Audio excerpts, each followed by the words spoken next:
геев нахуй. Друг другу дрочат треугольником, блядь. Они сидят все за одним Да столом. не, кругом, Одна рука кругом. за хуй держится, вторая за мышку, блядь. Друг у дружки. Ты что-то путаешь, тогда уж уже там целая банда.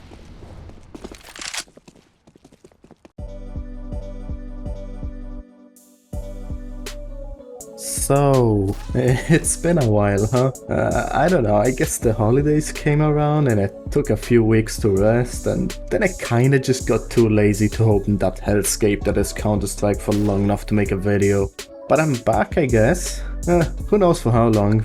I guess we'll see. Anywho, I started working on this video thinking Counter-Strike has a massive problem. It's meant to be a team game, but you're always matched with Russians who only speak Russian and nothing else. I should make a translator to fix that. Of course, me being an idiot who hasn't played Counter-Strike since the last video at least, and who hasn't actively played Counter-Strike seriously in a few years, I actually thought understanding your teammates would help you win. How could I ever forget that all people do in this game is be toxic? But to be fair, seeing what your teammates are actually saying when they're having a mental breakdown instead of just hearing them yell random gibberish is fucking hilarious. So if you want to be able to understand your teammates, here are 3 easy ways to do that, none of which require you to understand a single word of Russian. And before we go on, if you're worried that this is going to get you banned, well, no, it won't. It's no different from recording your sound to OBS or something, so you won't get in trouble for that. I am 99.9% sure of that. Okay, so we're gonna start from the most expensive and most overkill way and work our way down to a more simple and free way. Number 1 is the hardware way. Now, both of the first 2 options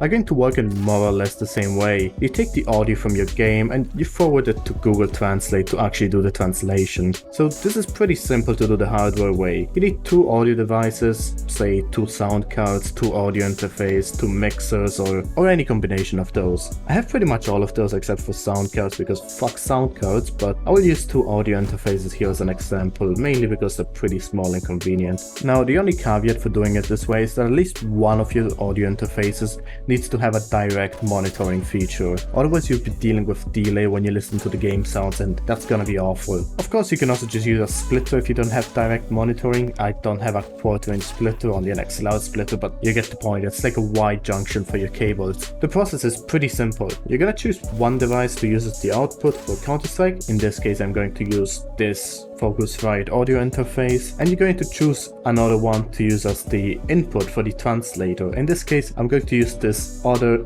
identical audio interface. So you're just gonna take the output from the bottom interface here and we're gonna plug it into the input of the top interface. Then if you also have an XLR microphone you want to use, you're going to have to make sure you plug that into the bottom interface. Of course the other end of this cable isn't actually plugged into my microphone because I'm using my microphone to record the sound effects right now, but you get the point, nothing is real on the internet anyways. After you're done plugging the microphone in, you can take your headphones and plug them into the output of the top interface. And while you're at that, make sure that the top interface is set to have direct monitor on. And once you're done with that, you're completely done. You just go on Windows and make sure that you're using the bottom sound card as the default output and the top one as the default input device, and you're done. You can then just open Chrome on a second screen and use the voice input to have it translate from Russian into English. If you still want to make sure that your microphone also works in Counter-Strike, you have to make sure that you select the correct input device for Counter-Strike and you'll be fine. Now you may be looking at this setup and going like,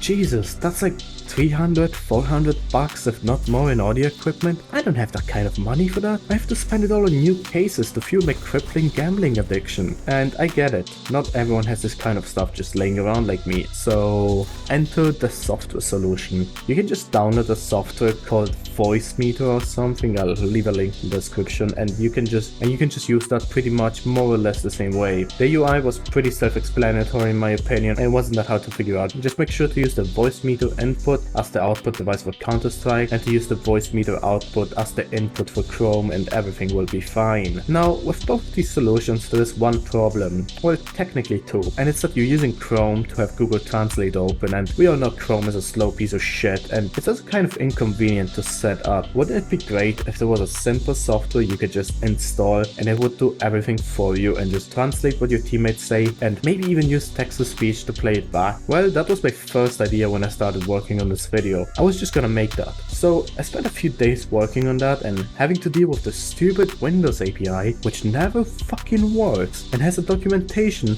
which is full of typos and bugs and hasn't been updated in 40 years, like the rest of the stupid Windows API. And I just got kind of annoyed and stopped working on it for a while. But if enough people actually want to try and use that, then I guess I may finish working on it. And that's pretty much it. Thanks for watching. If you get stuck anywhere in the process, make sure to leave a comment and I can try to help you out. Also, if you enjoyed the video and you want to hear more of my stupid and annoying voice, you can consider subscribing. I'm not here to force you, but if you did, that would be appreciated. Thanks for watching and I'll see you all next time.